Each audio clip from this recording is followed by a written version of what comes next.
ಸಾಂಸ್ಕೃತಿಕ ನಗರ ಮೈಸೂರಿನಲ್ಲಿ ವಾಟಾಳ್ ನಾಗರಾಜ್ ಪ್ರೊಟೆಸ್ಟ್. ಮೈಸೂರಿನ ಹಾರ್ಡಿಂಜ್ ವೃತ್ತದ ಬಳಿ ಪ್ರತಿಭಟನೆ. ಮೈಸೂರಿನಲ್ಲಿ ವಾಟಾಳ್ ನಾಗರಾಜ್ ಪ್ರೊಟೆಸ್ಟ್ ಮಾಡ್ತಿದ್ದಾರೆ. ಮೈಸೂರಿನ ಹಾರ್ಡಿಂಜ್ ವೃತ್ತದ ಬಳಿ ಪ್ರತಿಭಟನೆ. ಸಿದ್ದರಾಮಯ್ಯ ವಿಚಾರ, ಮೈಸೂರು ಅಭಿವೃದ್ಧಿಗೆ ಆಗ್ರಹಿಸಿ ಪ್ರೊಟೆಸ್ಟು. ಸಿದ್ದರಾಮಯ್ಯರನ್ನ ಸಿಎಂ ಸ್ಥಾನದಿಂದ ಕೆಳಗಿಳಿಸಿದ್ದು ಸರಿಯಲ್ಲ. ಕಾಂಗ್ರೆಸ್ ಹೈಕಮಾಂಡ್ ವಿರುದ್ಧ ವಾಟಾಳ್ ಆಕ್ರೋಶ. ಶಾಸಕ, ಸಚಿವ, ಸಂಸದರ ಅಭಿಪ್ರಾಯ ಕೇಳದ ಈ ತೀರ್ಮಾನ ಸರಿಯಲ್ಲ. ಸಿದ್ದರಾಮಯ್ಯ ಪೂರ್ಣಾವಧಿ ಸಿಎಂ ಆಗಿರಬೇಕಾಗಿತ್ತು. ವಾಟಾಳ್ಗೆ ಮೈಸೂರಿನ ಸ್ಥಳೀಯ ಕನ್ನಡ ಪರ ಮುಖಂಡರ ಸಾಥು.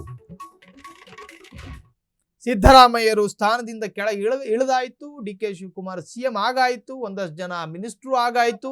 ಇವತ್ತು ಡಿಕೆಶಿ ಕನಕಪುರಕ್ಕೆ ಹೋಗುವಾಯ್ತು. ಆದ್ರೆ ವಾಟಾಳ್ ನಾಗರಾಜು ಮೈಸೂರಿಗೆ ಹೋಗಿ ಇವತ್ತು ಪ್ರತಿಭಟನೆ. ಪಾಪ ಅವರವರ ಏನು ಒಂದು ಸೆಂಟಿಮೆಂಟು, ಒಂದು ಎಮೋಷನಲ್, ಭಾವನಾತ್ಮಕವಾದಂತಹ ಸಂಬಂಧಗಳಿತ್ತು. ಸಿದ್ದರಾಮಯ್ಯನವರು ಪೂರ್ಣಾವಧಿ ಸಿಎಂ ಆಗಬೇಕಾಗಿತ್ತು, ಅದನ್ನು ತಡೆಯಲಾಗಿದೆ ಅನ್ನೋ ಆರೋಪವನ್ನು ಮಾಡಿ ಪ್ರತಿಭಟನೆಯನ್ನು ಮಾಡಲಾಗ್ತಾ ಇದೆ. ಉಳಿಸಿ ಸಿದ್ದರಾಮಯ್ಯನವರನ್ನ ಕರೆದ್ರು, ಡೆಲ್ಲಿಗೆ ಹೋದ್ರು. ಇವರು ಮೊದಲು ರಾಜೀನಾಮೆ ಕೊಡಿ. MLAಗಳು ಕೇಳಲಿಲ್ಲ, MP ಗಳು ಕೇಳಲಿಲ್ಲ, ಮಂತ್ರಿಮಂಡಲ ಕೇಳಲಿಲ್ಲ, ಹೈಕಮಾಂಡ್ ಕೇಳ್ತು. ಅಂದ್ರೆ ಇದು ಪ್ರಜಾಪ್ರಭುತ್ವನ. ಸಿದ್ದರಾಮಯ್ಯ ಈ ರಾಜ್ಯಕ್ಕೆ ಸುಮಾರು 8 ವರ್ಷ ಇರಬೇಕಾದರೆ ಅವರ ವ್ಯಕ್ತಿತ್ವ ಗಾಂಭೀರ್ಯ ಗೌರವವಾಗಿತ್ತು.